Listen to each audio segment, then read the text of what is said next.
ਮੈਨੂੰ 4.5 ਸਾਲ ਦੀ ਜਿਹੜੀ ਕਾਰਜਵਾਰੀ ਦੇ ਸੰਬੰਧ ਵਿੱਚ ਵੀ ਮੈਂ ਪਛਤਾਪ ਕਰਨਾ ਚਾਹੁੰਦਾ। ਮੈਂ ਪੰਜਾਬ ਦੇ ਲੋਕਾਂ ਤੋਂ, ਪੰਜਾਬ ਦੀ ਜਨਤਾ ਤੋਂ, ਜਿਨ੍ਹਾਂ ਨੇ ਸਾਨੂੰ ਇੱਥੇ ਚੁਣ ਕੇ ਭੇਜਿਆ ਸੀ, ਉਹਨਾਂ ਤੋਂ ਮਾਫੀ ਮੰਗਣਾ ਚਾਹੁੰਦਾ। ਮੈਨੂੰ ਪਛਤਾਪ ਹੈ ਕਿ ਅਸੀਂ 4.5 ਸਾਲ ਜੋ ਲੋਕਾਂ ਨਾਲ ਵਾਅਦੇ ਕੀਤੇ ਸਨ ਅਸੀਂ ਸਰਕਾਰ ਬਣਨ ਤੋਂ ਪਹਿਲਾਂ, ਉਹ ਕਈ ਵਾਅਦੇ, ਕਈ ਚੀਜ਼ਾਂ ਅਸੀਂ ਪੂਰੀਆਂ ਨਹੀਂ ਕਰ ਸਕੇ। ਕੈਪਟਨ ਅਮਰਿੰਦਰ ਸਿੰਘ ਪੰਜਾਬ ਦੇ ਸੀਐਮ ਨਾ ਹੋਣ,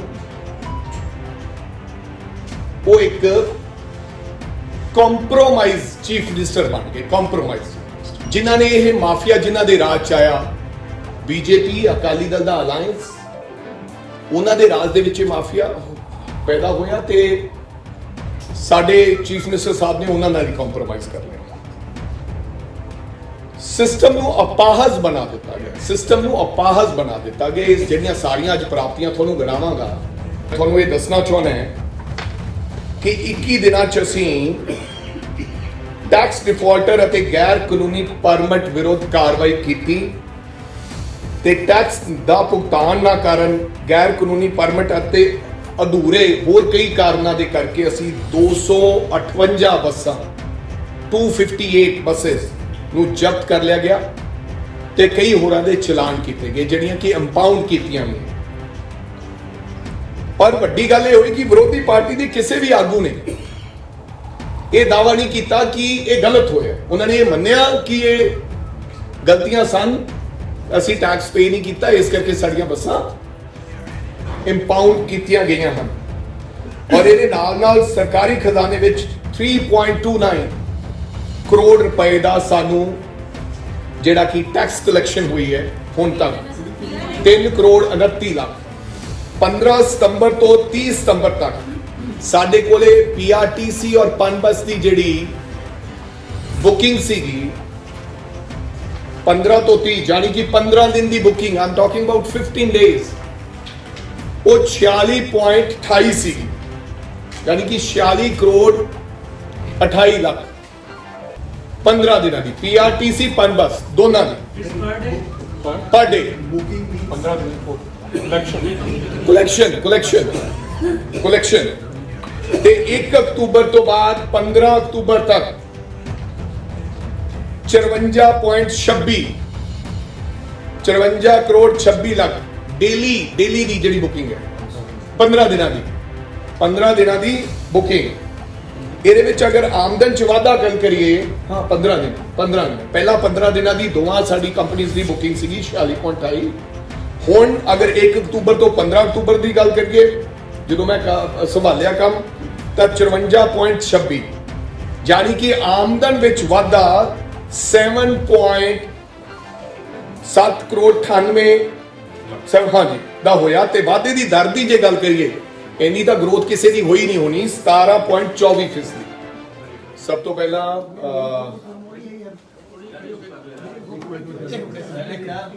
ਯਾਰ ਇੱਕ ਨਾ ਵੀਰ ਬਣ ਕੇ ਪਿੱਛੇ ਆ ਕੈਮਰਾ ਪਿੱਛੇ ਬੋਲੇ ਹੋਣਾ, ਆਪਾਂ ਬਾਅਦ ਸ਼ੁਰੂ ਹੋ ਜਾਏਗਾ ਵੀਰ ਬਣ ਕੇ। ਚਲੋ ਜੀ, ਮੈਂ ਸੋਚਿਆ ਅਸੀਂ ਲੜਦੇ ਹਾਂ ਪਰ ਤੁਸੀਂ ਵੀ ਲੜਦੇ ਹੋ। ਤੁਹਾਡਾ ਸਾਰਿਆਂ ਦਾ ਪਹਿਲਾਂ ਤਾਂ ਮੈਂ ਦਿਲ ਦੀਆਂ ਗਹਿਰਾਈਆਂ ਚੋਂ ਤੁਹਾਡਾ ਬਹੁਤ ਸ਼ੁਕਰਗੁਜ਼ਾਰ ਹਾਂ ਔਰ ਧੰਨਵਾਦੀ ਹਾਂ ਕਿ ਤੁਸੀਂ ਅੱਜ ਆਪਦੇ ਕੀਮਤੀ ਸਮੇਂ ਚੋਂ ਸਮਾਂ ਕੱਢ ਕੇ ਇੱਥੇ ਪਹੁੰਚੇ ਹੋ। ਐਂਡ ਧੰਨਵਾਦੀ ਇਸ ਕਰਕੇ ਵੀ ਹੈ ਕਿ ਤੁਸੀਂ ਪਿਛਲੇ ਦਿਨਾਂ ਦੇ ਵਿੱਚ ਸੱਚ ਦੀ ਆਵਾਜ਼ ਨੂੰ ਬੁਲੰਦ ਕਰਨ ਵਾਸਤੇ ਤੁਸੀਂ ਆਪਦਾ ਬਹੁਤ ਵੱਡਾ ਯੋਗਦਾਨ ਸਾਡੇ ਮਹਿਕਮੇ ਦੀਆਂ ਜਿਹੜੀਆਂ ਕੰਮ ਸੀ ਉਹਨਾਂ ਨੂੰ ਲੋਕਾਂ ਤੱਕ ਪਹੁੰਚਾਇਆ। ਮੈਂ ਤੁਹਾਡਾ ਬੜਾ ਸ਼ੁਕਰਗੁਜ਼ਾਰ ਹਾਂ। ਨਾਲ ਹੀ ਨਾਲ ਮੈਂ ਅੱਜ ਮੈਨੂੰ 22ਵਾਂ ਦਿਨ ਹੈ ਮਿਨਿਸਟਰ ਬਣਿਆ, ਸੋ ਮੈਂ ਮਹਿਸੂਸ ਕਰਦਾ ਹਾਂ ਕਿ ਮੇਰਾ ਫਰਜ਼ ਬਣਦਾ ਹੈ ਕਿ ਜਿਨ੍ਹਾਂ ਲੋਕਾਂ ਨੇ ਸਾਨੂੰ ਚੁਣ ਕੇ ਇੱਥੋਂ ਤੱਕ ਭੇਜਿਆ ਔਰ ਟਰਾਂਸਪੋਰਟ ਮੰਤਰੀ ਬਣਾਇਆ, ਸਾਡੀ ਜ਼ਿੰਮੇਵਾਰੀ ਬਣਦੀ ਹੈ ਕਿ ਅਸੀਂ ਉਹਨਾਂ ਨੂੰ ਆਪਦਾ ਰਿਪੋਰਟ ਕਾਰਡ ਪੇਸ਼ ਕਰੀਏ। ਸੋ ਮੈਂ ਆਪਦੇ ਫਰਜ਼ਾਂ ਦੀ ਪੂਰਤੀ ਕਰਦਾ ਹੋਇਆ 21 ਦਿਨਾਂ ਦਾ, ਕਿਉਂਕਿ ਅੱਜ 22ਵਾਂ ਦਿਨ ਹੈ, 21 ਦਿਨਾਂ ਦਾ ਰਿਪੋਰਟ ਕਾਰਡ ਪੇਸ਼ ਕਰ ਰਹੇ ਹਾਂ ਜਦੋਂ ਤੋਂ ਮੈਨੂੰ ਇਹ ਵਿਭਾਗ ਦੀ ਜ਼ਿੰਮੇਵਾਰੀ ਮਿਲੀ ਹੈ ਕਿ ਅਸੀਂ ਇਹਦੇ ਵਿੱਚ ਕੀ ਪ੍ਰਾਪਤੀਆਂ ਕੀਤੀਆਂ 21 ਦਿਨਾਂ ਦੇ ਅੰਦਰ, ਕੀ ਸਾਡੀ ਕਾਰਗੁਜ਼ਾਰੀ ਰਹੀ, ਕੀ ਸਾਡੇ ਕੰਮ ਰਹੇ। ਉਹਦਾ ਰਿਪੋਰਟ ਕਾਰਡ ਤੁਹਾਨੂੰ ਅੱਜ ਪੇਸ਼ ਕਰਨ ਜਾ ਰਿਹਾ। ਪਰ ਮੈਂ ਆਪਦੀਆਂ ਰਿਪੋਰਟ ਕਾਰਡ ਪੇਸ਼ ਕਰਨ ਤੋਂ ਪਹਿਲਾਂ ਮੈਂ ਤੁਹਾਨੂੰ ਥੋੜਾ ਜਿਹਾ ਇਹਦੇ ਇਤਿਹਾਸ ਬਾਰੇ ਚਾਨਣਾ ਪਾਉਣਾ ਚਾਹੁੰਦਾ ਕਿ ਸ਼ਾਇਦ ਮੈਨੂੰ ਰਿਪੋਰਟ ਕਾਰਡ ਪੇਸ਼ ਕਰਨ ਦੀ ਜਾਂ ਕੰਮ ਕਰਨ ਦੀ ਅੱਜ ਜ਼ਰੂਰਤ ਨਾ ਹੁੰਦੀ। ਸੋ ਇਸ ਕਰਕੇ ਮੈਂ ਤੁਹਾਨੂੰ ਥੋੜਾ ਜਿਹਾ ਪਿੱਛੇ ਲੈ ਕੇ ਜਾਵਾਂਗਾ। ਅੱਜ ਤੋਂ 15-20 ਵਰੇ ਪਹਿਲਾਂ, ਅੱਜ ਮੇਰੀ ਉਮਰ 42 ਸਾਲ ਦੀ ਹੈ, ਤੇ ਜਦੋਂ 20 ਵਰੇ ਪਹਿਲਾਂ ਲੋਕ ਸਿਆਸੀ ਲੋਕਾਂ ਬਾਰੇ ਗੱਲ ਕਰਦੇ ਸੀ ਜਾਂ ਸਿਆਸੀ ਸਮੀਕਰਨ ਬਾਰੇ ਗੱਲ ਕਰਦੇ ਸੀ, ਉਦੋਂ ਮੇਰੇ ਤੇ ਤੁਹਾਡੇ ਕੰਨਾਂ ਦੇ ਵਿੱਚ ਕਦੇ ਗੂੰਜ ਸੁਣਾਈ ਨਹੀਂ ਦਿੱਤੀ ਜਾਂ ਆਵਾਜ਼ ਸੁਣਾਈ ਨਹੀਂ ਦਿੱਤੀ ਕਿ ਕਿਸੇ ਵੀ ਪ੍ਰਕਾਰ ਦਾ ਕੋਈ ਮਾਫੀਆ ਨਾਮ ਦਾ ਜਿਹੜਾ ਸ਼ਬਦ ਸੀਗਾ ਉਹ ਪੰਜਾਬ ਦੇ ਲੋਕਾਂ ਨੂੰ ਕਦੇ ਸੁਣਨ ਨੂੰ ਨਹੀਂ ਮਿਲਿਆ ਸੀ। ਅੱਜ ਤੋਂ 15-20 ਵਰੇ ਪਹਿਲਾਂ ਇਹ ਤਾਂ ਹੁੰਦਾ ਸੀ ਕਿ ਛੋਟੇ-ਮੋਟੇ ਇਲਜ਼ਾਮਾਤ ਲੱਗਦੇ ਰਹੇ ਲੇਕਿਨ ਸਰਕਾਰਾਂ ਤੇ, ਲੇਕਿਨ ਮਾਫੀਆ ਬਾਰੇ ਕਦੇ ਕਿਸੇ ਨੇ ਟਿੱਪਣੀ ਜਾਂ ਗੱਲ ਨਹੀਂ ਕੀਤੀ ਸੀ। ਔਰ ਪਿਛਲੇ 15-20 ਸਾਲਾਂ ਦੇ ਵਿੱਚ ਇੱਕ ਮਾਫੀਆ ਦਾ ਜਨਮ ਹੋਇਆ। ਕਈ ਪ੍ਰਕਾਰ ਦੇ ਮਾਫੀਆ ਪੈਦਾ ਹੋ ਗਏ, ਕਈ ਪ੍ਰਕਾਰ ਦੇ ਮਾਫੀਆ ਨੇ ਜਨਮ ਲੈ ਲਿਆ। ਰੇਤ mafia, cable mafia, drug mafia, transport mafia ਜਿਹਦੀ ਅੱਜ ਅਸੀਂ ਗੱਲ ਕਰਨ ਜਾ ਰਹੇ ਹਾਂ। ਔਰ ਜਿਹੜਾ ਸਿੱਧਾ ਜੇ ਟਰਾਂਸਪੋਰਟ ਮਾਫੀਆ ਦੀ ਗੱਲ ਕਰੀਏ, ਵੈਸੇ ਤਾਂ तमाम ਮਾਫੀਆ ਦਾ ਇਹ ਜਨਮ ਜਿਹੜਾ ਸੀ ਇਹਦੇ ਜਿਹੜੇ ਬਾਨੀ ਸੀ, ਇਹਦੇ ਜਨਮ ਦਾਤਾ ਸਨ, ਉਹ ਜੀਜਾ ਸਾਲਾ ਸਨ, ਯਾਨੀ ਕਿ ਮੇਰੇ ਕਹਿਣ ਤੋਂ ਭਾਵ ਸੁਖਬੀਰ ਸਿੰਘ ਬਾਦਲ ਤੇ ਵਿਕਰਮ ਸਿੰਘ ਮਜੀਠੀਆ। ਸਰਕਾਰ ਪਹਿਲਾਂ ਵੀ, ਤੁਸੀਂ ਇਹ ਸਮਝੋਗੇ ਕਿ ਸ਼ਾਇਦ ਮੈਂ ਵਿਰੋਧੀ ਹੋਣ ਦੇ ਨਾਤੇ ਕਿਸੇ ਤੇ ਦੋਸ਼ ਲਾ ਰਿਹਾ, ਸਰਕਾਰ ਪਹਿਲਾਂ ਵੀ ਅਕਾਲੀ ਦਲ ਦੀ ਬਣਦੀ ਰਹੀ, ਲੇਕਿਨ ਉਹਦੇ ਚ ਮਾਫੀਆ ਨਹੀਂ ਪੈਦਾ ਹੋਏ ਅੱਜ ਤੋਂ 20 ਸਾਲ ਪਹਿਲਾਂ। ਪਰ ਜਦੋਂ ਤੋਂ ਜੀਜਾ ਸਾਲੇ ਨੇ ਵਾਗਡੋਰ ਸੰਭਾਲੀ, ਉਦੋਂ ਤੋਂ ਫਿਰ ਇਹ ਮਾਫੀਆ ਨੇ ਜਨਮ ਲੈ ਲਿਆ। ਤੇ ਜਦੋਂ ਮੈਂ ਟਰਾਂਸਪੋਰਟ ਦੀ ਗੱਲ ਕਰਾਂ ਤਾਂ ਸਿੱਧਾ, ਬਾਕੀ ਤਾਂ ਸਾਰੇ ਮਾਫੀਆ ਸਿੱਧੇ ਜਾਂ ਸਿੱਧੇ ਤੌਰ ਤੇ, either if I talk about drugs, if I talk about ਰੇਤਾ, ਉਹ ਸਾਰੇ ਕੇਬਲ, ਉਹ ਸਾਰੇ ਇਹਨਾਂ ਨਾਲ ਜੁੜੇ ਹੋਏ, ਇਹਨਾਂ ਨਾਲ ਜਾਂ ਇਹਨਾਂ ਬੰਦਿਆਂ ਨਾਲ। ਲੇਕਿਨ ਟਰਾਂਸਪੋਰਟ ਨਹੀਂ, ਮੈਂ ਸਮਝਦਾ ਕਿ ਬਾਦਲ ਪਰਿਵਾਰ ਰਿਹਾ, ਉਹਨਾਂ ਦਾ ਨਾਂ ਹੈ, ਉਹਨਾਂ ਦੀਆਂ ਟਰਾਂਸਪੋਰਟਸ ਹੈ, ਉਹਨਾਂ ਦੀਆਂ ਕੰਪਨੀਆਂ ਹੈ। ਅੱਜ ਮੈਂ ਇਹ ਵੀ ਕਹਿਣਾ ਚਾਹਾਂਗਾ ਕਿ ਨਾ ਕੇਵਲ ਇੱਕ ਕੰਪਨੀ ਨਹੀਂ ਹੈ, ਲੋਕਾਂ ਨੂੰ ਪਤਾ ਹੈ ਕਿ ਇੱਕ ਆਰਬਿਟ ਕੰਪਨੀ ਹੈ, ਲੋਕਾਂ ਨੂੰ ਪਤਾ ਹੈ ਕਿ ਇੱਕ ਡੱਬ ਵਾਲੀ ਟਰਾਂਸਪੋਰਟ ਹੈ, ਲੇਕਿਨ ਲੋਕਾਂ ਨੂੰ ਹੋਰ ਕੰਪਨੀਆਂ ਦੇ ਬਾਰੇ ਜਾਣਕਾਰੀ ਨਹੀਂ। ਇੱਕ ਤਾਜ ਟਰਾਂਸਪੋਰਟ ਹੈ, ਇੱਕ ਸਵਾਗਤਮ ਟਰਾਂਸਪੋਰਟ ਹੈ, ਸਵਾਗਤਮ ਕਿਸੇ ਨੂੰ ਨਹੀਂ ਪਤਾ। ਇੱਕ ਰਾਜਧਾਨੀ ਟਰਾਂਸਪੋਰਟ ਹੈ, ਇੱਕ ਜ਼ਿੰਗ ਕੋਈ ਟਰਾਂਸਪੋਰਟ ਹੈ। ਸੋ ਇਸ ਇੱਕ ਇੰਡੋ ਕੈਨੇਡੀਅਨ ਟਰਾਂਸਪੋਰਟ ਹੈ। ਸੋ ਵੱਖ-ਵੱਖ ਨਾਮਾਂ ਤੇ ਮੇਰੇ ਉਹਨਾਂ ਸੱਜਣਾ ਨੇ ਜਿਨ੍ਹਾਂ ਨੂੰ ਪੰਜਾਬ ਨੂੰ ਜਿਨ੍ਹਾਂ ਨੇ ਲੁੱਟਿਆ, ਇਹ ਮਾਫੀਆ ਚਲਾਇਆ। ਪਰ ਇੱਥੇ ਮੈਂ ਨਾ ਕੇਵਲ ਇਹ ਗੱਲ ਕਰਾਂਗਾ, ਮੈਂ ਆਪਣੀ ਸਰਕਾਰ ਜਿਹੜੀ ਕੈਪਟਨ ਅਮਰਿੰਦਰ ਸਿੰਘ ਦੀ ਸਰਕਾਰ ਸੀ 4.5 ਸਾਲ, ਮੈਨੂੰ 4.5 ਸਾਲ ਦੀ ਜਿਹੜੀ ਕਾਰਜਕਾਰੀ ਦੇ ਸੰਬੰਧ ਵਿੱਚ ਵੀ ਮੈਂ ਪਛਤਾਪ ਕਰਨਾ ਚਾਹੁੰਦਾ।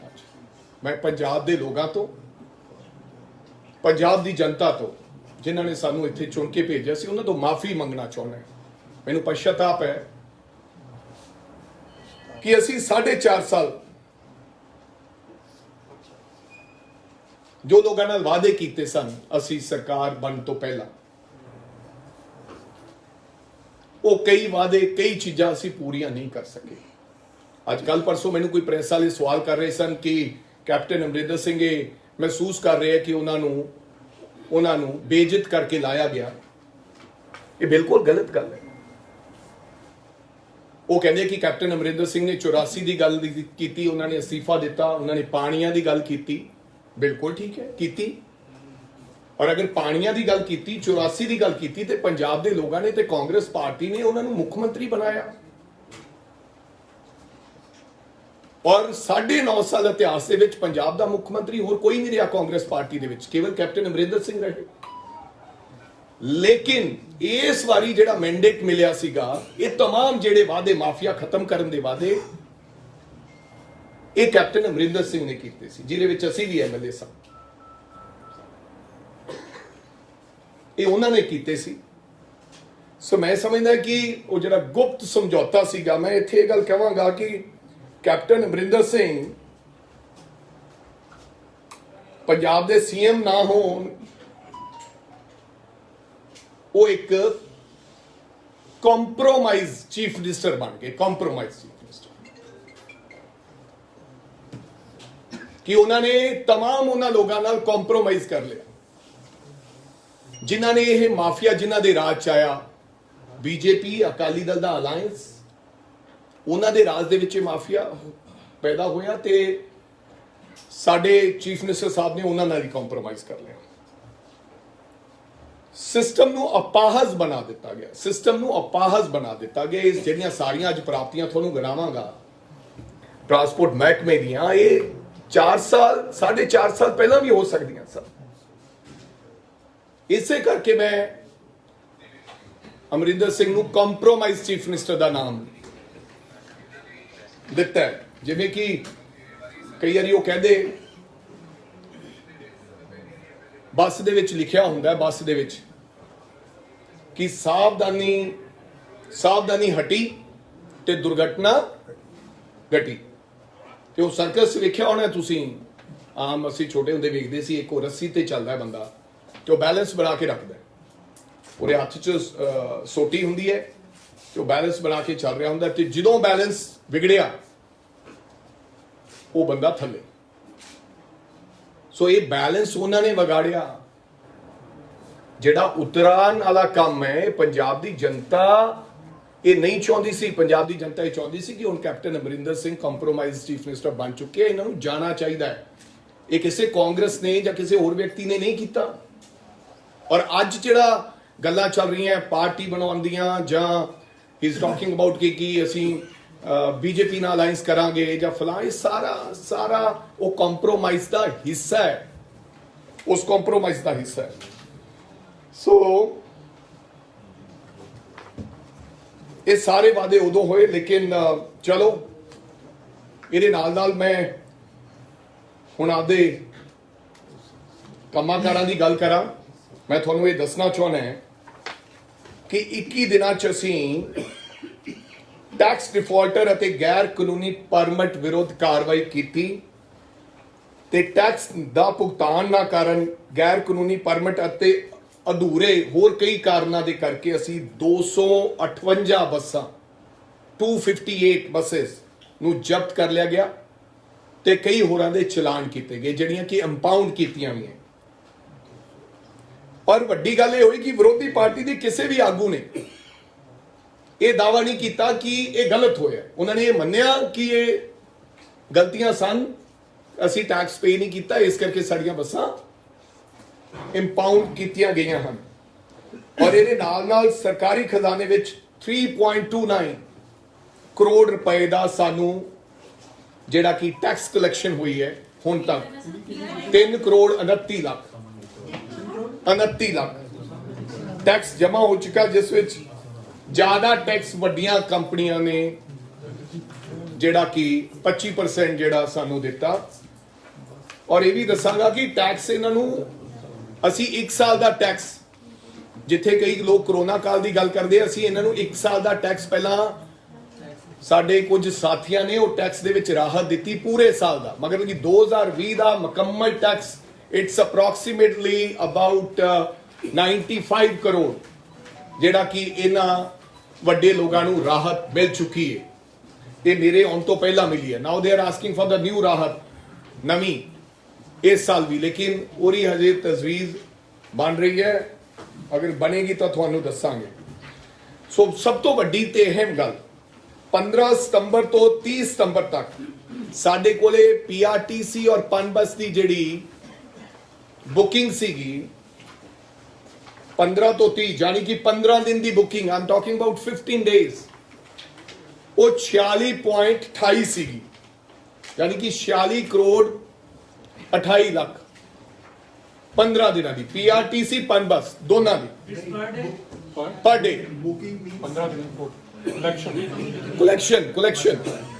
ਕਲੈਕਸ਼ਨ ਤੇ 1 ਅਕਤੂਬਰ ਤੋਂ ਬਾਅਦ 15 ਅਕਤੂਬਰ ਤੱਕ 54.26 54 ਕਰੋੜ 26 ਲੱਖ ਡੇਲੀ ਦੀ ਜਿਹੜੀ ਬੁਕਿੰਗ ਹੈ 15 ਦਿਨਾਂ ਦੀ ਬੁਕਿੰਗ ਇਹਦੇ ਵਿੱਚ ਅਗਰ ਆਮਦਨ ਚ ਵਾਧਾ ਗੱਲ ਕਰੀਏ ਹਾਂ 15 ਦਿਨ ਪਹਿਲਾਂ 15 ਦਿਨਾਂ ਦੀ ਦੋਵਾਂ ਸਾਡੀ ਕੰਪਨੀਆਂ ਦੀ ਬੁਕਿੰਗ ਸੀਗੀ 46.28 ਹੁਣ ਅਗਰ 1 ਅਕਤੂਬਰ ਤੋਂ 15 ਅਕਤੂਬਰ ਦੀ ਗੱਲ ਕਰੀਏ ਜਦੋਂ ਮੈਂ ਸੰਭਾਲਿਆ ਕੰਮ ਤਾਂ 54.26 ਯਾਨੀ ਕਿ ਆਮਦਨ ਵਿੱਚ ਵਾਧਾ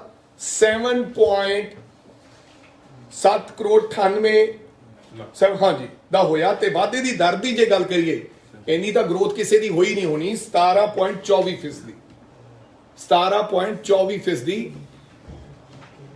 ਜਿਹੜਾ ਕਿ ਵਾਧਾ ਹੋਇਆ ਰੋਜ਼ਾਨਾ ਆਮਦਨ ਵਿੱਚ 53 ਲੱਖ ਮੈਂ ਕਰੈਕਟ ਕਰਨਾ ਚਾਹਣਾ ਜਿਹੜਾ ਕੱਲ ਪਰਸੋਂ 45 ਲੱਖ ਲਿਖਿਆ ਸੀ that is not a correct figure 53 lakh ਰੁਪਏ ਦਾ ਡੇਲੀ ਬੁਕਿੰਗ ਦੇ ਵਿੱਚ ਸਾਡੀਆਂ ਦੋਨਾਂ ਕੰਪਨੀਆਂ ਦੇ ਵਾਧਾ ਕੀਤਾ ਔਰ ਅਗਰ ਇਹਨੂੰ 15 ਸਾਲ ਮਗਰ ਲੈ ਲਿਆ ਜਾਵੇ ਅਗਰ 15 ਸਾਲ ਮਗਰ ਕਰੀਏ ਕਿ ਅਗਰ 53 ਲੱਖ ਡੇਲੀ ਬੁਕਿੰਗ ਦੇ ਵਿੱਚ ਅਗਰ 50 ਲੱਖ ਲਾਈਏ ਕਿ ਡੇਲੀ ਬੁਕਿੰਗ ਦੇ ਵਿੱਚ 50 ਲੱਖ ਰੁਪਏ ਦਾ ਵਾਧਾ ਹੋ ਗਿਆ 15 ਦਿਨਾਂ 'ਚ ਤੇ ਅਗਰ 15 ਸਾਲ ਯਾਨੀ ਕਿ 365 ਗੁਣਾ 15 ਸਾਲ 15 ਕਰ ਲਈਏ ਤੇ ਜੇ ਉਹ ਫਿਗਰ ਕੈਲਕੂਲੇਟ ਕਰੀਏ ਇਟਸ ਅਰਾਊਂਡ ਅਬਾਊਟ 2700 ਤੋਂ 3000 ਕਰੋੜ ਰੁਪਇਆ ਜਿਹੜਾ ਕਿ ਮਾਫੀਏ ਤੋਂ ਲੈਣਾ ਪੈਂਦਾ ਹੈ ਤੇ ਜਿਨ੍ਹਾਂ ਆਫੀਸ਼ੀਅਲਸ ਨੇ ਕਤਾਈ ਕੀਤੀ ਉਹਨਾਂ ਤੇ ਵੀ ਇਹ ਕਾਰਵਾਈ ਹੋਣੀ ਬਣਦੀ ਹੈ ਇਹ 3000 ਕਰੋੜ ਰੁਪਇਆ ਜਿਹਨੂੰ ਇਹ ਨਾ ਕੇਵਲ 3000 ਕਰੋੜ ਰੁਪਇਆ ਇਹ ਕਈ ਲੰਬੀ ਵੱਡੀ ਕਹਾਣੀ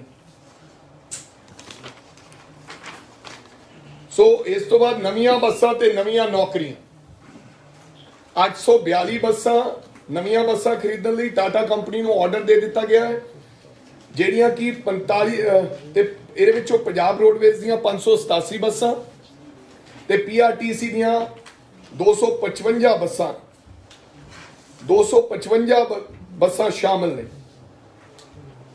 45 ਦਿਨਾਂ ਦੇ ਅੰਦਰ ਅਸੀਂ ਇਹ ਜਿਹੜੀਆਂ ਬੱਸੇਸ ਹੈ ਬਿਕੋਜ਼ ਜਦੋਂ ਮੈਂ ਆਇਆ ਉਹਨਾਂ ਨਾਲ ਗੱਲ ਕੀਤੀ ਪਹਿਲਾਂ ਉਹ ਡਿਲੇ ਕਰ ਰਹੇ ਸੀ ਲੇਕਿਨ ਸਾਡੀ ਉਹਨਾਂ ਨਾਲ ਗੱਲ ਹੋਈ ਕਿ 45 ਦਿਨਾਂ ਦੇ ਅੰਦਰ ਇਹ ਬੱਸਾਂ ਸਾਨੂੰ ਮਿਲ ਜਾਣਗੀਆਂ ਸੋ ਮੈਨੂੰ ਲੱਗਦਾ ਹੈ ਬਾਈ ਦਾ ਐਂਡ ਆਫ ਦਸੰਬਰ ਅਸੀਂ ਇਹਨਾਂ ਨੂੰ ਬਾਡੀ ਲਗਾ ਕੇ ਤੇ 842 ਬੱਸਾਂ ਉਹਦਾ ਟੈਂਡਰ ਵੀ ਫਲੋਟ ਕਰ ਦਿੱਤਾ ਗਿਆ ਹੈ ਬਾਡੀ ਦਾ ਵੀ ਇਹ ਤਾਂ ਆਰਡਰ ਦੇ ਦਿੱਤਾ ਗਿਆ ਹੈ ਤੇ ਬਾਡੀ ਦਾ ਜਿਹੜਾ ਸ਼ਹਿਰ ਉੱਤੇ ਲਾਉਣਾ ਸੀ ਉਹਦਾ ਸਾਡਾ ਟੈਂਡਰ ਹੋ ਗਿਆ ਤੇ ਕੰਪਨੀ ਨੂੰ ਦੇ ਦਿੱਤਾ ਗਿਆ ਹੈ ਉਹ ਵੀ ਅਸੀਂ ਮਤਲਬ ਕਿ ਬਾਈ ਦਾ ਐਂਡ ਆਫ ਦਸੰਬਰ ਇਹ 800 ਦੀਆਂ 42 ਬੱਸਾਂ ਨਵੀਆਂ ਦੌੜਨਗੀਆਂ ਸੜਕਾਂ ਤੇ ਜਿਹੜੀ ਮੈਂ ਉਹਦੇ ਵਿੱਚ ਐਡ ਕਰਾਂਗਾ ਥੋੜਾ ਕਿ ਉਹ ਆਮਦਨ ਜਿੱਥੇ ਵਾਧਾ ਹੋਇਆ ਉੱਥੇ ਸੋ ਕਾਲਡ ਜਿਹੜੇ ਮਾਫੀਆ ਸੀ ਜਨਮਦਾਤਾ ਉਹਨਾਂ ਨੇ ਆਪਦਾ ਪੈਸਾ ਵੀ ਕਾਲੇ ਤੋਂ ਚਿੱਟਾ ਕੀਤਾ ਵਾਈਟ ਮਨੀ ਮੇਰੇ ਕੋਲ ਇਹ ਇਨਫੋਰਮੇਸ਼ਨ ਵੀ ਹੈ ਕਿ ਉਹਨਾਂ ਦੀ ਬੱਸ ਚੰਡੀਗੜ੍ਹ ਜਾਂਦੀ ਸੀ ਔਰ ਦਿੱਲੀ ਜਾਂਦੀ ਸੀ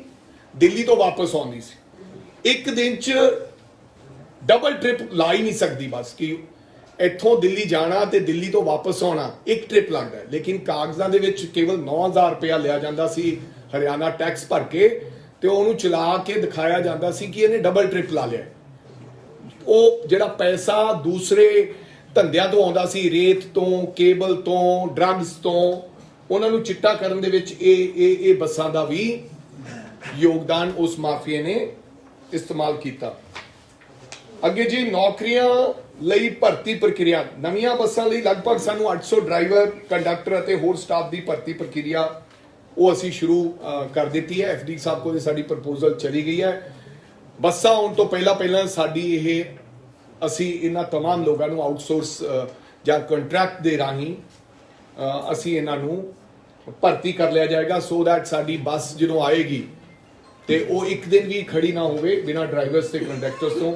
ਇਹ ਅਸੀਂ ਕੀਤਾ। ਨਵੇਂ ਬੱਸ ਸਟੈਂਡ ਤੇ ਵਰਕਸ਼ਾਪ ਬਣਾਉਣ 30 ਕਰੋੜ ਰੁਪਏ ਦੀ ਲਾਗਤ ਨਾਲ ਬਣ ਰਹੇ ਨਵੇਂ ਬੱਸ ਸਟੈਂਡਸ, ਜਿਨ੍ਹਾਂ ਦੇ ਟੈਂਡਰਸ ਹੋ ਗਏ ਆ, ਕਈਆਂ ਦੇ ਟੈਂਡਰਸ ਹੋ ਗਏ ਨੇ, ਕੁਝ ਦੇ ਟੈਂਡਰਸ ਰਹਿੰਦੇ ਨੇ। ਅਸੀਂ ਤਕਰੀਬਨ 3-4 ਦਿਨਾਂ ਦੇ ਵਿੱਚ ਤਮਾਮ 52 ਨਵੇਂ ਬੱਸ ਅੱਡਿਆਂ ਤੇ 70 ਬੱਸ ਅੱਡਿਆਂ ਦਾ ਨਵੀਨੀਕਰਨ ਕਰ ਰਹੇ ਹਾਂ 50 ਤੇ। ਸੋ ਇਹਦੇ ਤੇ ਅਸੀਂ 81 ਕਰੋੜ ਰੁਪਇਆ ਲਾਉਣਾ ਹੈ।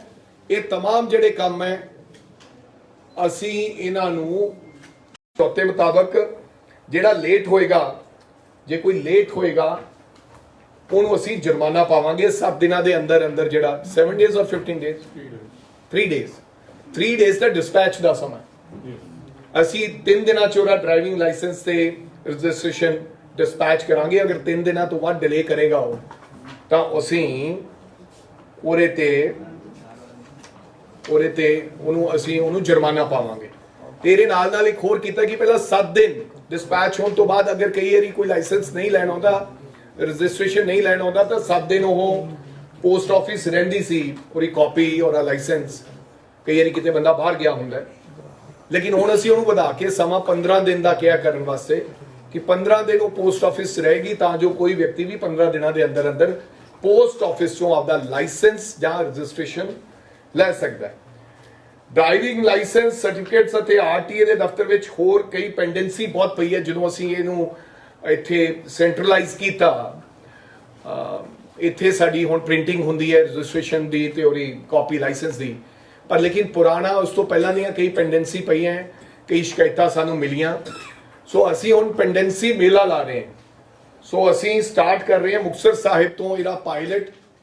ਸੋ we are starting before Diwali. ਅਸੀਂ ਸਟਾਰਟ ਕਰ ਰਹੇ ਹਾਂ ਤਾਂ ਜੋ ਕਿਸੇ ਪ੍ਰਕਾਰ ਦੀ ਕੋਈ ਇਸ ਮਹਿਕਮੇ ਦੇ ਵਿੱਚ ਪੈਂਡੈਂਸੀ ਨਹੀਂ ਰਹੇ, ਕਿਸੇ ਦੀ ਕਾਪੀ ਨੂੰ ਲੈ ਕੇ, ਕਿਸੇ ਦੇ ਲਾਇਸੈਂਸ ਨੂੰ ਲੈ ਕੇ, ਕਿਸੇ ਦੀ ਪਾਸਿੰਗ ਨੂੰ ਲੈ ਕੇ ਆਰਟੀਏ ਸਾਹਿਬਾਨ ਤੇ ਪੂਰਾ ਉਹਨਾਂ ਦਾ ਦਫ਼ਤਰ ਉੱਥੇ ਬੈਠੇਗਾ ਤੇ ਅਸੀਂ ਇਹਨੂੰ ਕਲੀਅਰ ਕਰਾਂਗੇ। ਐਂਡ ਪੂਰੇ ਪੰਜਾਬ ਦੇ ਵਿੱਚ ਫਿਰ ਅਸੀਂ ਜ਼ਿਲ੍ਹਾ ਲੈਵਲ ਤੇ ਅਸੀਂ ਪੈਂਡੈਂਸੀ ਮੇਲੇ ਲਾਵਾਂਗੇ ਤਾਂ ਜੋ ਜਿਹੜਾ ਪੁਰਾਣਾ ਲਾਟ ਹੈ ਜਾਂ ਪੁਰਾਣੀਆਂ ਪੈਂਡੈਂਸੀਜ਼ ਹੈ ਉਹ ਕਲੀਅਰ ਹੋ ਸਕਣ। ਹੋਰ ਕਈ ਪਹਿਲ ਕਦਮੀਆਂ ਕੀਤੀਆਂ। ਪਹਿਲਾਂ ਪੀਆਰਟੀਸੀ ਤੇ ਪੰਜਾਬ ਰੋਡਵੇਜ਼ ਦੀਆਂ ਬੱਸਾਂ ਉੱਪਰ ਤੰਬਾਕੂ, ਪਾਨ ਮਸਾਲਾ ਆਦਿ ਦੇ ਇਸ਼ਤਿਹਾਰ ਲੱਗ ਜਾਂਦੇ ਸੀ, ਐਡਵਰਟਾਈਜ਼ਮੈਂਟ। ਸੋ ਅਸੀਂ ਉਹ ਫੈਸਲਾ ਲਿਆ ਡੀਐਮ ਲੈਵਲ, ਸਾਡੇ ਐਮਡੀ ਲੈਵਲ ਦੇ तमाम ਲੋਕਾਂ ਨੇ ਅਸੀਂ ਆਪ ਖੁਦ ਜਾ ਕੇ ਉਹ ਬੱਸ ਸਟੈਂਡ ਦੀ ਜਿਹੜਾ ਸਾਫ਼ ਸੁਥਰਾ ਵਾਤਾਵਰਨ ਹੁਣ ਬਣਾਇਆ। ਇਹ ਨਹੀਂ ਹੈ ਕਿ 15 ਦਿਨ ਬਾਅਦ ਸਫਾਈ ਹੋਗੀ, ਸਫਾਈ ਰੋਜ਼ ਹੋਇਆ ਕਰੇਗੀ, ਲੇਕਿਨ ਇੱਕ ਸਫਾਈ ਦੀ ਇਸ ਤਰ੍ਹਾਂ ਮੁਹਿੰਮ ਹਰ 15 ਦਿਨਾਂ ਬਾਅਦ ਅਸੀਂ ਸੰਡੇ ਵਾਲੇ ਦਿਨ 2-3 ਘੰਟੇ ਲਾ ਕੇ ਇਹ ਕਰਿਆ ਕਰਾਂਗੇ so that it's a symbolic message ਕਿ ਜਿੱਥੇ ਲੋਕਾਂ ਦੀ ਇੰਨੀ ਫੁੱਟਬਾਲ ਹੈ, ਪਬਲਿਕ ਆਉਂਦੀ ਹੈ, ਉੱਥੇ ਸਾਫ਼ ਸੁਥਰਾ ਵਾਤਾਵਰਨ ਹੋਣਾ ਚਾਹੀਦਾ। ਔਰ ਤੁਸੀਂ ਦੇਖਿਆ ਹੋਏਗਾ ਮਗਰਲੇ 15 ਦਿਨਾਂ 'ਚ ਕਾਫੀ, ਅਸੀਂ ਇਹ ਤਾਂ ਨਹੀਂ ਕਵਾਂਗੇ ਕਿ it's now I am satisfied, ਲੇਕਿਨ ਉਹਦੇ ਵਿੱਚ ਹੋਰ ਸੁਧਾਰ ਕਰਾਂਗੇ। ਲੇਕਿਨ ਅਸੀਂ ਹੁਣ ਤੱਕ ਕਾਫੀ ਸਫਾਈ ਵਗੈਰਾ ਜਾਂ ਚੰਗਾ ਮਾਹੌਲ ਬਣਾਇਆ। ਇੱਕ ਹੋਰ ਵੱਡਾ ਫੈਸਲਾ ਲਿਆ ਗਿਆ ਕਿ ਆਰਟੀਐਸ ਕੋਲ ਹੀ ਸੀਗੀ ਪਾਵਰ ਕਿ ਜਿਹੜੀਆਂ ਗੱਡੀਆਂ ਚੈਕਿੰਗ ਕਰਨ ਦੀ ਤੇ ਹੋਰ ਕੋਈ ਨਹੀਂ ਕਰ ਸਕਦਾ ਜਾਂ ਸਾਡੇ ਐਸਡੀਐਮ ਵਗੈਰਾ।